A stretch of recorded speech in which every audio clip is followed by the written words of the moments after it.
시편 35편 19절부터 28절 말씀. 아무 이유 없이 내게 달려든 원수들이 더 이상 나를 비웃지 못하게 하소서. 아무 까닭 없이 나를 미워하는 자들이 더 이상 음흉한 미소를 짓지 않게 해 주소서. 그들은 따뜻하게 말하지 않습니다. 조용히 지내는 착한 사람들에 대해 온갖 거짓말을 꾸며댑니다. 나를 향해 입을 크게 벌리면서 하하 저것 봐라 내 꼴이 참 좋구나 하며 빈정댑니다. 여호와여, 주님께서 다 보셨습니다. 더 이상 가만히 계시지 마소서. 오 주님이시여, 나를 홀로 내버려 두지 마소서. 나의 하나님, 나의 주여, 떨치고 일어나 나를 변호해 주소서. 나의 하나님이시여, 나를 위해 답변해 주소서.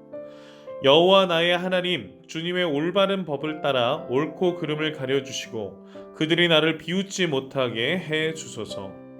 그들이 하하 우리 뜻대로 되었다라고 생각하지 못하게 하시고 하하 우리가 이겼어라고 말하지 못하게 해 주소서. 내 불행을 좋아하는 사람들 모두 부끄러움을 당하게 하시고 혼란스러워하게 해 주소서. 나에게 우쭐거리는 사람들 모두 수치와 창피로 덮으소서. 내 결백함을 즐거워하는 사람들이 웃고 소리 지르며 즐거워하게 해 주소서. 여호와는 높임을 받으실 분이시며 그의 종이 뜻하는 모든 일이 잘 되어 가는 것을 좋아하시는 분이다라고 말하게 해 주소서. 내 혀로 주님의 의로우심을 찬양하며 온종일 주님을 찬송할 것입니다. 시편 35편은 개인의 탄원시입니다. 이 시의 저자는 다윗으로서요. 악인들의 실상을 낱낱이 밝히고 있는 것이 오늘 본문의 내용입니다. 그 악인들로 인해서 자신이 받고 있는 고통을 호소하며 고통에 대한 증거를 낱낱이 말하고 있습니다. 시편 35편 전체를 보면 뭐뭐 하소서라고 단어로 끝나는 문장이 많습니다. 이 뭐뭐 하소서라는 문장이 많다라는 것은 하나님 앞에 이 다윗이 얼마나 호소하고 간청하고 있는지에 대한 내용을 말하고 있다는 것입니다.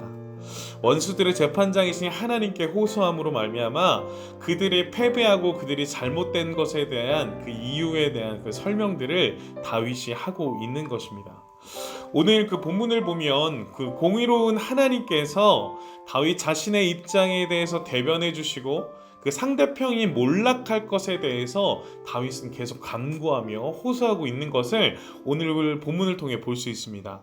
하나님께서 이 모든 악인들의 상황들 가운데 개입해 주시고 재판해 주시고 그래서 하나님이 모든 문제들 가운데 주관해 달라는 다윗의 간청과 간절한 호소입니다.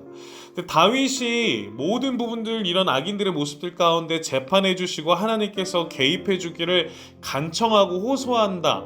요것을 우리가 다른 부분으로 뭐라고 표현할 수 있냐면 기도라고 말할 수 있습니다.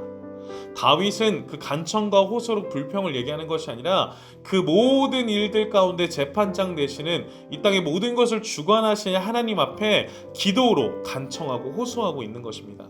나의 삶 가운데 하나님께서 개입하셔서 나를 비난하고 나에게 수치를 주고 나를 모욕하는 그 적들을 하나님의 공의로 다스려 달라는 그 요청을 기도로서 하고 있는 것입니다. 그래서 오늘 다윗은 자신의 문제 앞에 하나님께서 침묵을 깨고 일어나 주십시오. 하나님께서 재판장이 되어 주십시오. 이 악인들에 있는 이 악함을 하나님께서 해결해 주시옵소서라고 기도하고 있는 이 다윗의 간절한 고백을 호소를 볼 수 있습니다. 우리에게 가장 큰 위기가 무엇일까요? 그것은 바로 침묵입니다. 첫 번째는 우리의 위기 가운데 하나님께서 침묵하는 게 우리에게 가장 큰 위기고요. 두 번째는 우리가 위기 가운데 하나님을 찾지 않는 침묵이 우리에게는 위기라는 것입니다. 자녀들에게 문제가 있을 때, 자녀들에게 어려움이 있었을 때 자녀들은 누구를 찾습니까? 부모를 찾습니다. 그것처럼 하나님의 백성들에게 어려움이 닥치거나 힘들 때 우리는 침묵하는 것이 아니라 하나님께 간구하고 찾아야 됩니다. 우리는 그것을 기도라고 하거든요. 그리고 그 기도 가운데 하나님께서 응답하시며 하나님의 백성들을 돌아보는 것, 그것이 하나님의 백성들에게 가장 큰 축복입니다. 여러분들의 인생의 삶 가운데는 어떠세요? 위기 가운데 여러분들 침묵하고 있진 않으세요? 우리가 더욱더 하나님 앞에 간구하며 기도할 때 혹시나 하나님께서 여러분의 삶 가운데 침묵하고 있지는 않으세요? 그 부분들을 우리가 함께 살펴보셨으면 좋겠습니다. 우리가 위기 가운데 침묵을 깨고 하나님을 찾고 하나님을 재촉하는 행위, 이것이 무엇이라고요? 바로 기도라는 것입니다. 그렇기 때문에 위기 때 하나님을 찾으며 하나님 앞에 재촉하며 하나님께 간구하며 기도하는 것, 이것이 바로 신앙의 행위이며 우리의 믿음의 고백이라는 것입니다. 그리고 우리의 그 간절한 고백 앞에, 그 간절한 기도 앞에 하나님께서 일하시며 하나님께서 응답하시며 하나님께서 하나님 되심을 우리의 삶 가운데 나타내 주시는 것, 이것이 바로 하나님의 역사를 보는 것입니다. 오늘 다윗의 기도는요, 그러한 부분들 속에 위기 속에 하나님을 간절히 찾고 있는 다윗의 모습을 볼 수 있습니다. 다윗의 그 기도를 통해 다윗은 자신의 신변의 안전과 그리고 자신들을 위협하는 그 원수들에게 복수하기 위해서 하나님을 찾진 않습니다. 오늘 27절과 28절 말씀을 보면요, 여호와는 높임을 받으실 분이시며 그의 종이 뜻하는 모든 일이 잘 되어가는 것을 좋아하시는 분이다. 내 혀로 주님의 의로우심을 찬양하며 온종일 주님을 찬송할 것이다 라고 고백합니다. 하나님의 백성들을 그냥 내버려 두지 마시고 하나님의 의로운 팔로 하나님의 백성들을 지켜달라. 그래서 하나님께서 하나님 되심을 찬양해야 되는 많은 이유들이 하나님의 백성들이 있을 가운데 나오게 해달라는 그 다윗의 간절한 고백입니다.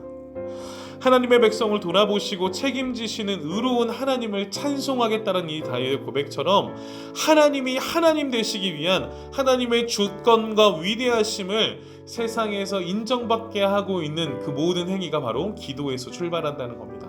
사랑하는 여러분들, 위기의 순간에 침묵하지 마시고 하나님 앞에 부르짖을 수 있는 믿음의 기도를 드릴 수 있는 여러분들이 되셨으면 좋겠습니다. 그리고 여러분들의 간절한 기도에 응답하시는 하나님의 역사를 바라볼 수 있는 여러분들의 삶이 되기를 간절히 축복합니다.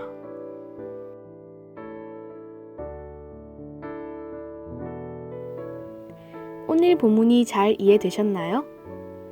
말씀을 천천히 다시 묵상해 보시고 질문에 대답해 보아요. 첫 번째, 본문에서 하나님은 어떤 분이신가요? 제목을 정하듯 한 문장으로 정리해 보세요.